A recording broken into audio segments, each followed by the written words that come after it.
luar. Iya, semangat kayaknya. Ngarep kayak itu kan ciri khas saya. Melangkul pas mulai tanggapan. Piye kabare saya? Hah. Sabar iso bunder-bunder kayaknya. Nggih. Sehat tadi?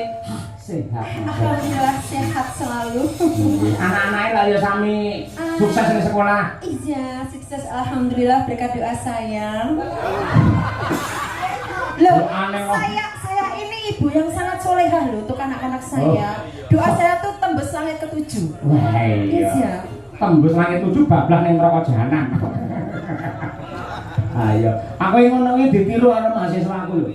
Saiki mahasiswa anggere patetan Hastrin Srikinon hing pasewakan Handrah.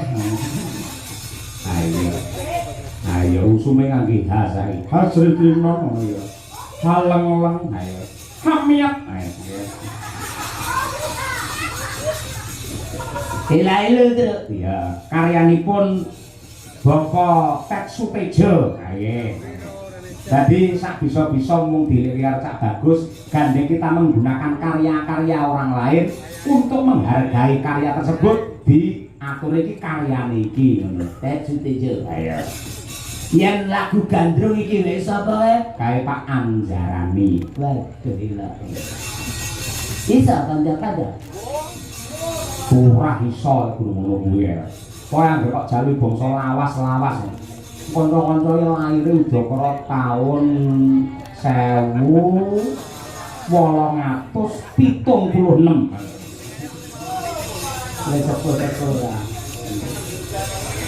Sing putri sapa-sapa kena coba ya gandrung ya karo nggih budaya mutiara mumpung sowane Nganjuk.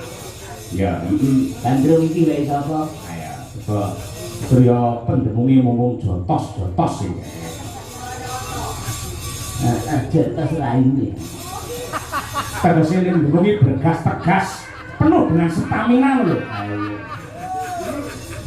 Nah, ini karo kanca lah ya. Tapi lek kangen-kangen lek betul ya pas ngene iki. Wis sesuk do ning kantore dhewe-dhewe. Gawanane pulpen karo do ngetik nang ngarep komputer. Ayo, Pak Heru yang mbak pengendang jos kaya ngono ngedep komputer gak SPG. Ayo. Maka diaturake gandrung karya Pak Anjarani Langur rumiyin putrine sinten jenengan pilih piyambak dengan tuding piyambak ora dengan sarirani piyambak. Yuk.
bengok kaya nang lapangan ora. Apik temenanan iki. Ayo. Seneng banget aku. Seneng. Para nyata. Ayo.